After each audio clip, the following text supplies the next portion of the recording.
feeling maybe a bit overwhelmed by all the global news flying around, like you're trying to drink from a fire hose. Yeah, I think we all feel that sometimes. It's a lot. You're definitely not alone. Hmm. So today we want to zoom in on one specific thing, something really significant that maybe hasn't gotten the clearest breakdown. Right. We're talking about the recent United States-Ukraine deal involving rare earth minerals, finalized just recently. Exactly. And this isn't just, some minor agreement. It could seriously reshape things for both countries, economically, strategically, maybe even globally. So for this deep dive, our mission is pretty straightforward. We're going to try and pull out the really crucial bits from the deal itself and the context surrounding it. Make it digestible. Yeah. Give you a clear picture of what actually matters here without burying you in jargon. Yeah. Kind of your shortcut to getting up to speed. That was good. Okay, so the scene. May 1st, 2025.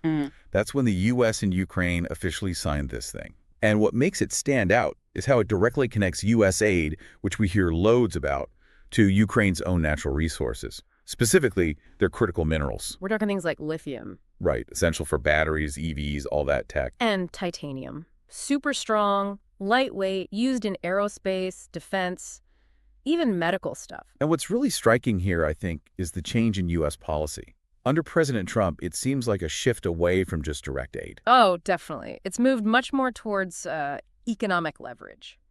Using this agreement as the mechanism, it's a different way the U.S. is engaging with Ukraine, fundamentally. Probably leads to the tension, right? Because the official line is, well, this secures U.S. support, helps fund reconstruction. Which Ukraine desperately needs, obviously. Obviously.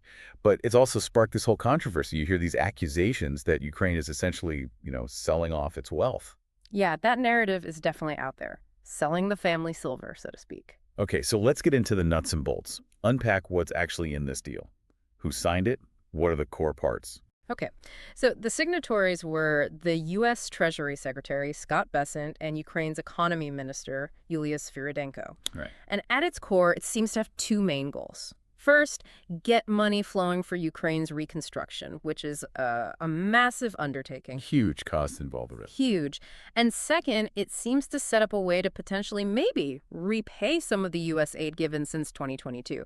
We're talking, what, $100 to $175 billion? That's a staggering range. So it's reconstruction funding and potential loan repayment tied to minerals. Sort of. It creates this United States-Ukraine Reconstruction Investment Fund, and the profits from mining these minerals, they get split 50-50. 50-50. Okay.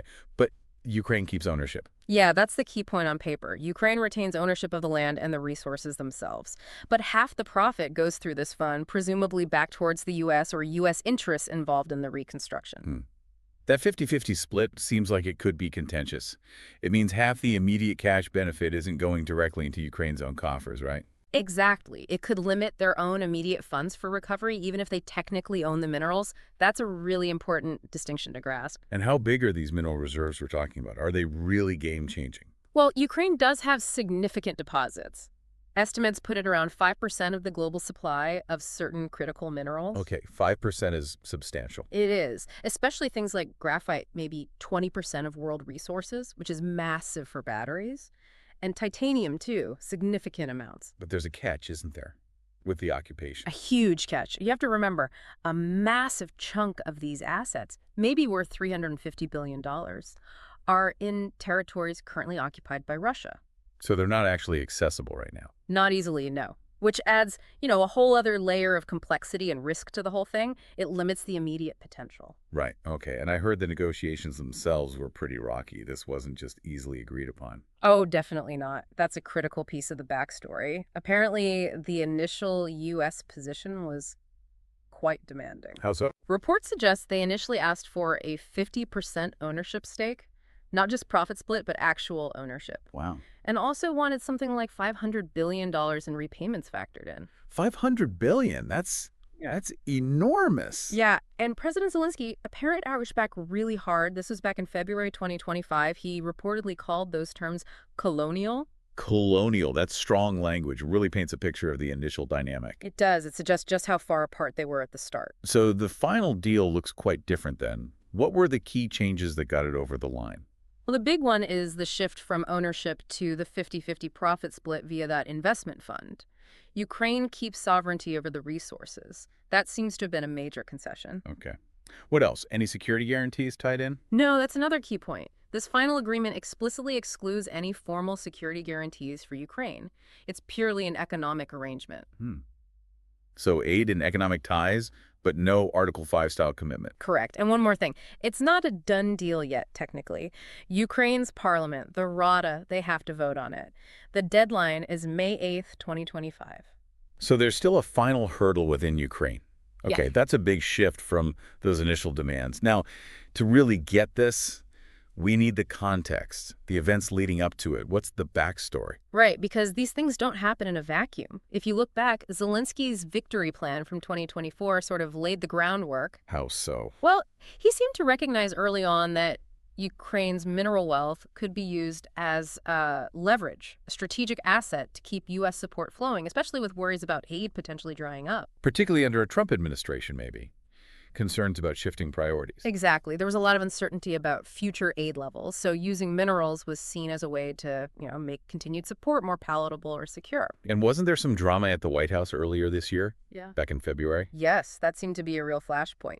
Reports surfaced of a clash between President Trump and Vice President J.D. Vance regarding Ukraine policy.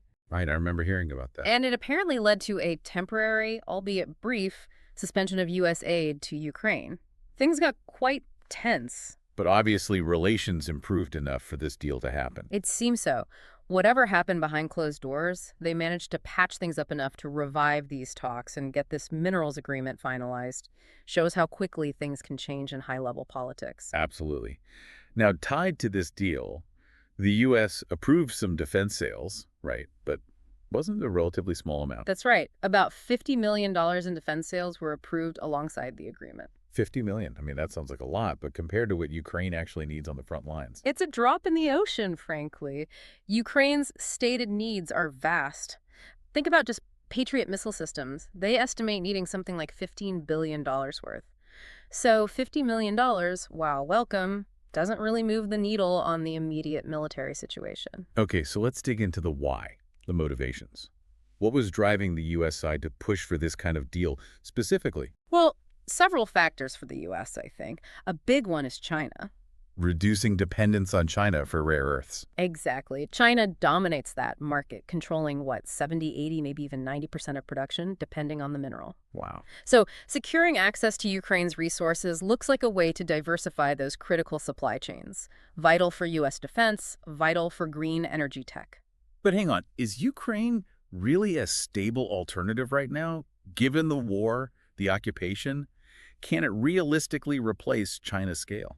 That's a very fair question. It's a long-term strategic bet, I suppose, and likely not a full replacement, but diversification. Even partial access helps reduce that extreme dependency. Okay, and it probably fits well with the America First approach, too. Precisely. Framing aid not as a handout, but as a transaction resources for support that plays much better domestically, especially with Republican voters often skeptical of foreign spending. It looks like a deal. Makes sense politically. Mm. Any other U.S. angles? Yeah. Well, you could argue that stabilizing Ukraine's economy, even through a deal like this, might support wider efforts towards eventually reaching some kind of ceasefire or settlement. A functioning economy is part of stability. Okay, so strategic diversification, domestic politics, maybe a path towards stability. Got it. Yeah. Now, flip side, what's Ukraine's strategy here? Why agree to these terms? For Ukraine, it boils down to survival, doesn't it? They're fighting an existential war. Absolutely. They need military support. They need money for reconstruction desperately. And maybe they see limits to how much or how long European aid alone can sustain them. So locking in U.S. support, even with these strings attached, is paramount. It's about immediate critical needs. It really is. But it's also perhaps a strategic play. Oh. By creating this significant economic tie-up with the U.S. They hope to create a stronger, longer-term commitment, even without formal security guarantees like NATO. That could well be the thinking. It's a way to bind the U.S. closer, economically at least, making it harder for future administrations to just walk away. A different kind of security commitment, maybe. A very high-stakes calculation for Kyiv. Which brings us neatly to the risks. This isn't all potential upside for Ukraine, is it? What are the long-term dangers here? No, definitely not. And this is where you really need to scrutinize the long-term consequences. The biggest risk, arguably, is resource drain. Because of the 50-50 split. Exactly. Half the profits potentially flowing out of the country for years, maybe decades. That's money Ukraine could desperately need for its own sustainable development down the line. And the investment fund itself, could that be an issue? Yes, there's a real concern that if the U.S. effectively controls that fund and how investments are made, you could see foreign companies dominating Ukraine's mining sector. That erodes Ukraine's economic autonomy significantly. So losing control over a key part of their future economy, that's serious. What other risks? Dependency. Becoming overly reliant on U.S. capital, U.S. technology, U.S. expertise to even get these minerals out of the ground. That could lock Ukraine into unfavorable terms long term. Especially if, as some analysts worry, the geological data they're using is outdated and undervalues the actual reserves. They might be selling themselves short. Selling low, basically. And the war itself obviously adds huge risks. Immense risks. Without NATO membership, without, U.S. boots on the ground in a permanent way, those mineral deposits, particularly the ones near the front lines or in occupied zones like Donetsk, they remain incredibly vulnerable. Russia could disrupt extraction, damage facilities, Yeah. even seize them. All of the above. It's a massive security headache layered on top of the economic calculations. The resources aren't secure just because a deal is signed. Okay, beyond the direct economic and security stuff, are there other potential long-term downsides? What about, say, the environment? That's a crucial one for the future. Ramping up mining on this scale, where it's often very energy intensive, it can cause significant pollution, water contamination. Which could hurt Ukraine's agriculture. That's a huge sector for them. Absolutely. It could damage farmland, impact local communities, potentially leading to social unrest down the road. There are real environmental trade-offs here that need careful management. And what about Ukraine's other allies, particularly in Europe? How might they view this deal? There's a definite risk of geopolitical fallout. Some European partners might see this as the U.S. acting unilaterally, pursuing an America First agenda, perhaps. Sidelining European interests? Potentially. And remember that controversial U.S. vote at the UN back in February, seen by some as leaning towards Russia's position, aligning too closely with the Trump administration on deals like this, might alienate allies who are wary of that stance. Could it weaken the broader coalition supporting Ukraine? Maybe even increase pressure for, territorial concessions later on. It's a possibility. Strained relationships with Europe aren't in Ukraine's long-term interest. They need broad support. Okay, one last risk area. Domestic politics inside Ukraine. How's this playing out there? Well, the perceived lack of transparency around the negotiations hasn't helped. It's fueled these sellout accusations we mentioned earlier. Right. And that can be politically toxic. It could destabilize Zelensky's government, especially if the promised benefits don't materialize quickly or seem fair to Ukrainians. It could really shape their future political landscape. Wow. Okay, so it's a really complex picture. Potential benefits, but also some really significant, potentially damaging long-term risks for Ukraine. How has the wider world reacted? Public opinion? Other governments? It's been very divided, especially online. You look at platforms like X, formerly Twitter, and it's stark. What are people saying? You see a lot of support for Zelensky, people saying he's being pragmatic, doing what's necessary to get vital U.S. backing in a tough spot. Okay, the pragmatism argument. But then you see just as many, maybe more, condemning it, calling it a resource grab by the U.S., saying America is just exploiting Ukraine's vulnerability. Really strong language. So no consensus there. Yeah. What about other countries? You mentioned potential European concerns. Yeah, those have surfaced. German Chancellor Olaf Scholz, for instance, reportedly voiced concerns about perceived U.S. selfishness in the deal, a kind of America looking out for number one vibe.